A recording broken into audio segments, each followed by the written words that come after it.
சென்னையில் encounter rowdy Kakkathoppu Balaji சுட்டுக் கொலை நடந்தது என்ன? சுட்டுக் கொல்லப்பட்ட ரவுடி காக்காத்தோப்பு பாலாஜியின் மீது 50க்கும் மேற்பட்ட வழக்குகள் நிலுவையில் உள்ளன. உயிரிழந்த நபர் மீது கொலை முயற்சி உட்பட 50க்கும் மேற்பட்ட வழக்குகள் நிலுவையில் உள்ள நிலையில் கைது செய்ய சென்ற போலீசாரை தாக்க முயன்றுள்ளார்.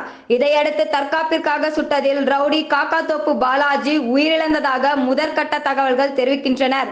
சென்னை வியாசார்பாடி குடியிருப்பு பகுதி அருகே இந்த சம்பவம் நடைபெற்ற நிலையில் காக்காத்தோப்பு பாலாஜியின் உடல் பிரேத பரிசோதனைக்காக தற்போது சென்னை ஸ்டாலின் அரசு மருத்துவமனையில் வைக்கப்பட்டுள்ளது.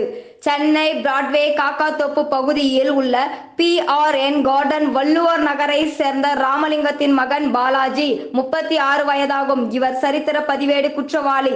இவர் மீது கொலை மற்றும் ஆட்கடத்தல் உட்பட 50 வழக்குகள் நிலுவையில் உள்ளன. அவை தொடர்பாக பலமுறை கைது செய்யப்பட்டு சிறையில் அடைக்கப்பட்டுள்ளார். இவர் மீது குண்டர் சட்டமும் பாய்ந்துள்ளது. சென்னையில் பெட்ரோல் குண்டு வீசியது உட்பட பல வழக்குகளில் இவர் தேடப்பட்டு வந்தார்.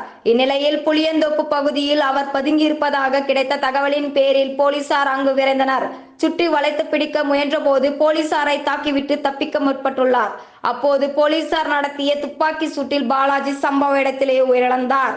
சென்னை மாநகர காவல் ஆணையராக அருண் பொறுப்பேற்ற பின் நடைபெறும் 2வது என்கவுண்டர் இதுவாகும்.